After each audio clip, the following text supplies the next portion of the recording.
प्यारे बच्चों, नमस्कार। आज मैं आपको इस क्लास में कबीर के द्वारा लिखे गए शब्द अर्थात पद समझा रही हूँ।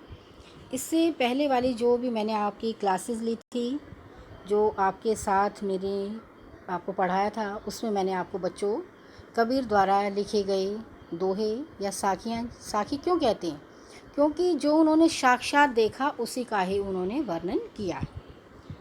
तो आज हम जो है कबीर द्वारा लिखे गए शब्द जो हैं वो पढ़ रहे हैं।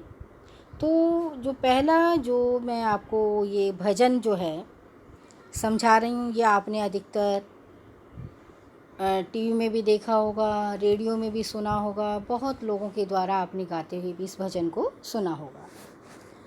भजन के बोल क्या हैं, इसके पद के शब्द के।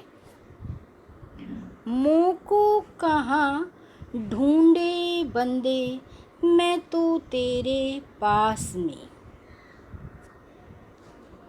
ना मैं देवल ना मैं मस्जिद, ना काबे कैलाश में।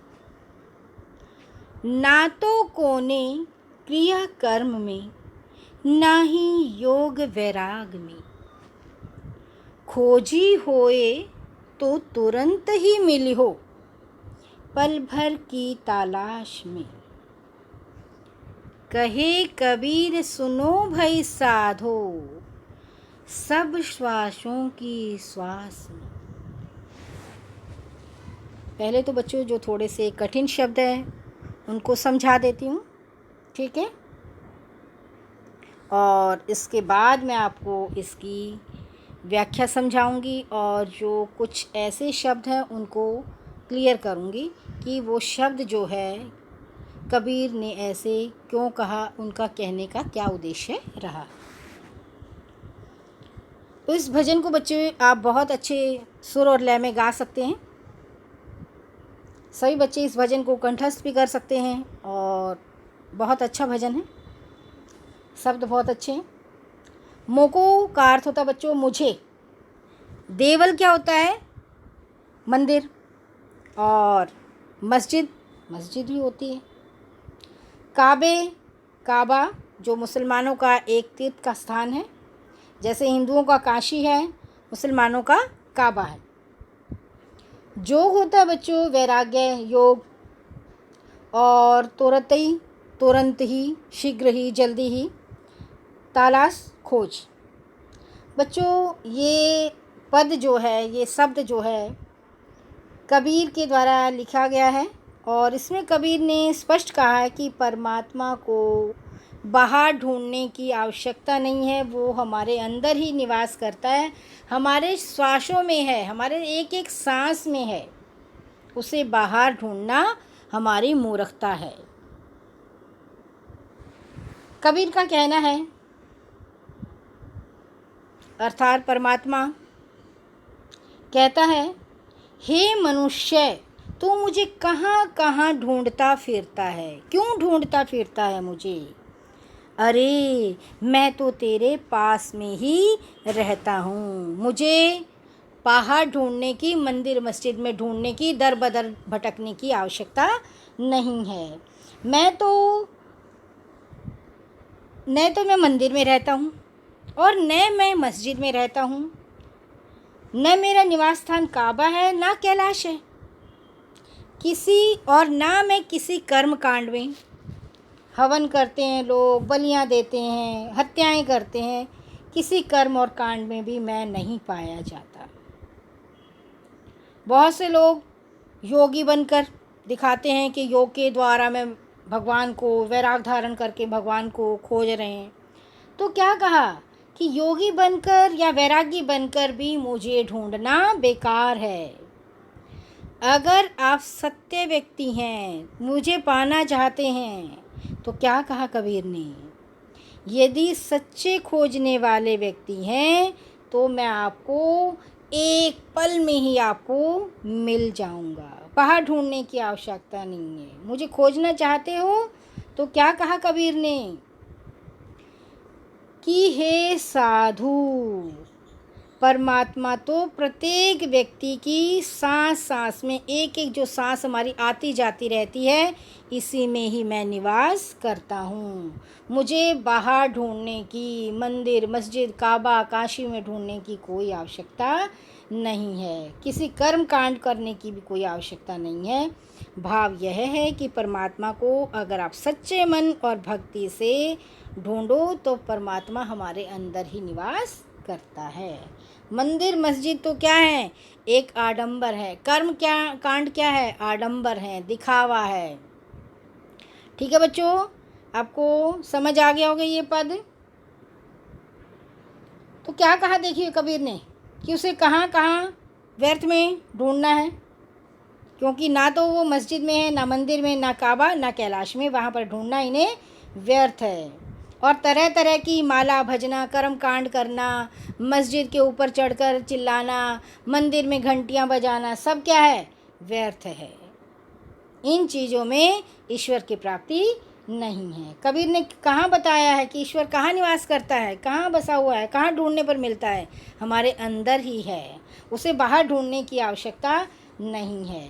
अगर आप उसे पाना चाहते हो तो अपने श्वासों पर ही ध्यान लगाओ और तुम्हें पता लग जाएगा कि हमारे अंदर ही परमात्मा का निवास है। हमें तरह तरह की पूजा पाठ, तीर्थ, हज यात्रा, काशी यात्रा करने की कोई आवश्यकता नहीं है। तिलक लगाने की, घंटी बजाने की और चिल्लाने की हमें कोई आवश्यकता नहीं है। मैं कहाँ निवास करता हूँ? तुम्हारी श्वास में, तुम्हारे एक एक सांस में प्रभु का निवास है। समझ गए बच्चे अच्छी तरह से? चलिए बच्चों, अब मैं आपको पद संख्या 2 समझा रही हूँ। ठीक है, अब देखिए।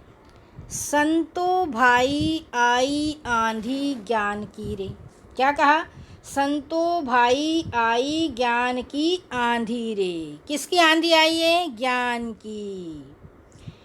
भ्रम की टाटी सबे उड़ानी, माया रहे न बांधी, हित चित की द्वे थूनी गिरानी, मोह बालिंडा टूटा, तृष्णा छानी परी घर उपरी, कुबधी का भांडा फूटा, जोग जुगती करी संतो बांधी, निर्चू चुए न पानी, कूड़ा कपट काया का निक्स्या, हरि की गति जब जानी, आंधी पीछे जो जल बूटा, प्रेम हरि जन भीना, कहे कबीर भान के प्रगटे, उदित भया तम खीन। तो देखिए बच्चों, इस पद में जो है कबीर ने बहुत सुंदर बात कही है। बिल्कुल रहस्यवादी भावना का बिल्कुल स्पष्ट दार्शनिक ढंग से प्रस्तुत किया गया है। अब जो कुछ शब्द ऐसे हैं जो आपकी समझ से बाहर हैं, उन शब्दों को समझा रही हूँ बच्चों में। टाटी का अर्थ क्या होता है बच्चों? आपने टाटी भी देखा होगा। कुछ लोगों घर के जहाँ धूप आती है, बारिश आती है, तो गैलरी में भी लोग जो है टाटी लगा देते हैं। टाटी होता है बेटा एक किस्म का बांस के उसकी बनी होती है ये टाटी। कुछ लोग छतों पर भी लगाते हैं, कुछ अपने दरवाजे की तरह भी उसमें प्रयोग करते हैं। तो ये बांस की बनी होती हैं। ठीक है, इसे हम जो है टाटी बोलते हैं। बांस का पल्ला भी बोलते हैं, उसे छप्पर भी बोलते हैं। और उड़ानी होता है बच्चों, उड़ गई। द्वे मतलब मन की 2 स्थितियाँ होती हैं, एक सकारात्मक होती है, एक नकारात्मक। एक अच्छा सोचती है, एक बुरा सोचती है। हमेशा हमारा मन जो है द्विस्थिति में रहता है कि मैं ये काम कर रहा हूँ, इसका मुझे क्या फल मिलेगा, अच्छा मिलेगा, बुरा मिलेगा। जैसे आप पढ़ते हो तो आप सोचते हो कि कितने नंबर आएंगे मेरे, इतने आएंगे, मैं फ़ेल तो नहीं हो जाऊँगी, मेरे इतने, मतलब मन में 2 स्थितियाँ चलती रहती हैं। धुनी का अर्थ होता है बेटा, मतलब सॉरी, थूनी छप्पर को मजबूत करने के लिए लगाई जाने वाली एक बल्ली जो उसको सहारा दे। छप्पर को पक्का करने के लिए आपने देखा होगा बच्चों, कहीं ना कहीं टीवी में तो देखा ही होगा। ठीक है, तो उस पर जो है फूंस लगाया जाता है लंबा लंबा, तो उसको मजबूत करने के लिए लगाया जाता है। ठीक है, बालिंडा होता है कि उसको छप्पर को मजबूत करने के लिए बलियां लगाई जाती हैं और एक सिरे से दूसरे सिरे को लंबा लंबा करके बांधा जाता है। तृष्णा होती है बटो, तृष्णा प्यास। छानी छप्पर, छानी क्या है? छप्पर। भीना भीग जाना, निर्चू थोड़ा सा, और बूठा वर्षा, उदती उदित होता है, उदय होना, और भान होता है बेटा सूर्य। यहाँ ज्ञान रूपी सूर्य है, भान क्या है, ज्ञान रूपी सूर्य। बच्चों इस पद में जो है कबीर जो है ज्ञान मार्गी शाखा के जो कबीर हैं, उन्होंने इस पद के द्वारा जो है अपने दर्शन ज्ञान का परिचय दिया है, अर्थात दार्शनिक ज्ञान का। इस प्रसंग में जो है उन्होंने बताया है कि वो ज्ञान के मार्ग पर जब व्यक्ति को ज्ञान प्राप्ति हो जाती है, ज्ञान तो सब बुराइयां जो हैं दूर हो जाती हैं। तो यही इन्होंने जो है इस पद में स्पष्ट किया है कि जब ज्ञान आ जाता है, भक्ति का मार्ग हम अपना लेते हैं, तो जो हमारे अंदर विकार होते हैं वो अपने आप ही नष्ट हो जाते हैं। जो बुराइयां होती हैं, जो हमारे मन में जो है अशुद्धियां होती हैं, और ज्ञान एक ऐसा माध्यम है जो कि आंधी की भांति आता है और मन में जो विकार होते हैं, बुरी सोच होती है, उन सब का विनाश कर देता है। आपने देखा होगा जैसे अभी त्वेत आया और यास आया, जो अभी आए हैं, 2-4 आंधी आई हैं, तो ये क्या करते हैं, रफ्तार से आते हैं और जो छप्पर होता है अज्ञान का छप्पर, किस चीज़ का छप्पर, अज्ञान का, उसको उड़ा देते हैं। कबीर ने ज्ञान और आंधी का रूपक बांधते हुए संतों के बारे में बताया है। क्या बताया है, हे संतो, आज ज्ञान रूपी आंधी आ गई है। जब ज्ञान रूपी आंधी आ गई है तो अज्ञान को उड़ा रही है, अज्ञान को दूर कर रही है, अर्थात भक्त के मन में जो भी विकार उत्पन्न होते हैं वे सब नष्ट होते जा रहे हैं। अज्ञान की समाप्ति का समय आ गया है, और ज्ञान की आंधी आते ही जो सारे भ्रम होते हैं, जो सारे हमें संदेह होते हैं, डाउट होते हैं, शंकाएं होती हैं, वो सारे छप्पर टूट गए हैं, और संसारिक मोह बंधन में जो हम बंधे हुए थे वे सब जो है धोखे, जिनको अमानवीय धोखे थे, वो सब समाप्त होते जा रहे हैं। जीव आत्मा को ज्ञानवान होने का अवसर आ गया है, और आंधी के आ जाने पर सारे जो बुरे विचार थे, बुरी सोच थी, बुरे कारण थे, वो सब नष्ट हो गए हैं। वो बुरे छप्पर थे, अज्ञान रूपी छप्पर जो है वो नष्ट हो गए हैं। ज्ञान की आंधी आते ही जो झूठा प्रेम था, जो दो उन पे टिका हुआ था, एक पक्ष पे और एक विपक्ष पे, एक सकार एक नकार पे, दो खंबे थे उन पर टिका हुआ था। एक तो जो दो अर्थ होते हैं, एक मोह माया के उसमें दो बलियां हैं उन पर टिका हुआ था, दोनों गिर गई हैं, जिस प्रकार ज्ञान की आंधी आई, छप्पर उड़ा और उनको सहारा देने वाली बलियां भी नहीं टिकी, वो भी ख़त्म हो गई, क्योंकि वो भी क्या थी, अज्ञान पर टिकी हुई थी। वो भी किस पर टिकी हुई थी, अज्ञान पर। जैसे ही प्रकाश आया, ज्ञान आया, तो अंधकार जो है समाप्त हो जाता है। सूर्य आते ही आपने देखा होगा बच्चों, अंधकार जो हमें रात्रि में हम कुछ नहीं देख पाते, स्पष्ट हमें कुछ नहीं समझ आता, जैसे सूर्य आता है सब अंधकार, सब अज्ञान नष्ट हो जाता है। तो उसी प्रकार कबीर हमें यही समझा रहे हैं इस पद के माध्यम से। क्या कहा कि संसार में झूठा जो प्रेम रखते हैं, झूठी जो आत्मा और परमात्मा को दो वस्तु समझते हैं, वे भावनाएं समाप्त हो गई हैं। आत्मा और परमात्मा क्या है, दोनों एक ही हैं। ज्ञान के आगमन से, किसके आगमन से बच्चों, ज्ञान के आगमन से जो है, जो बुराई रूपी छप्पर था, अज्ञान रूपी छप्पर था, वो उड़ गया। अब जीवात्मा को पूरा स्पष्ट दिखाई देने लगा। जो बुरी भावना थी वो सब खत्म हो चुकी है, अर्थात आंधी के आने पर छत छप्पर सब गिर गए हैं। अब पता चल गया कि घर में क्या था।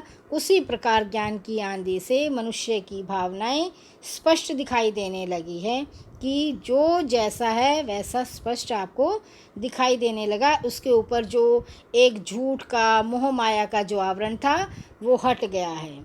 अब जो है परमात्मा की गति को, जब हमें परमात्मा को प्राप्त करना है, कूड़ा कपट काया का निक्सा हरि की गति तब जागी, कि हमारे अंदर जो बुराइयों का कूड़ा करकट समाया हुआ था वो सब बाहर निकल गया है।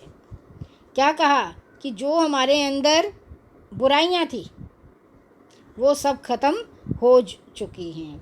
अब इससे जो है कैसा पानी, जोग जुगती करी संतो बांधी, निर्चू चुए न पानी, कि जो जोग जुगती कर रखी थी उससे जो है पानी टपकता रहता है, वो अब सब क्या है, वो सब जो है वो समाप्त हो गया। अब कोई पानी चूने का, गिरने का भी डर नहीं है, अर्थात सबको परमात्मा की गति प्राप्त हो गई है।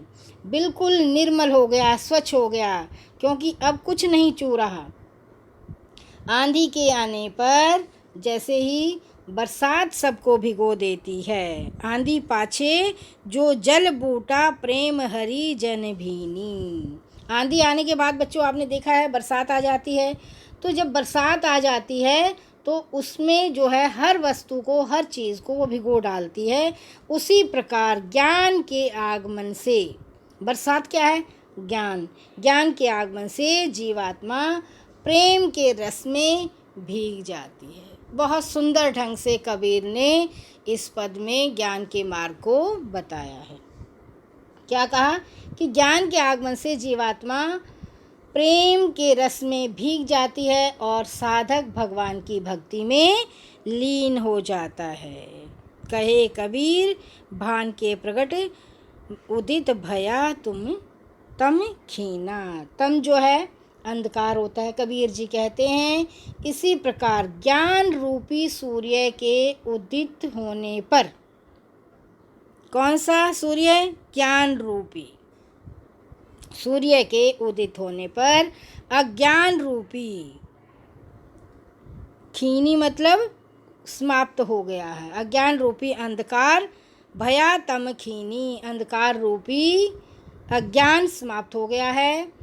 अर्थात जिस प्रकार सूर्य के उदय होने पर रात्रि की जो अज्ञानता है वो समाप्त हो चुकी है, जैसे ही प्रकाश हुआ हमें सब चीज़ें जो स्पष्ट दिखाई देती हैं, उसी प्रकार से जो ये ज्ञान रूपी आंधी चली तो इसने सब अज्ञानता को नष्ट कर दिया। उसी प्रकार से ज्ञान को पहचान लेने पर अज्ञान तथा मोह माया अपने आप नष्ट हो जाते हैं।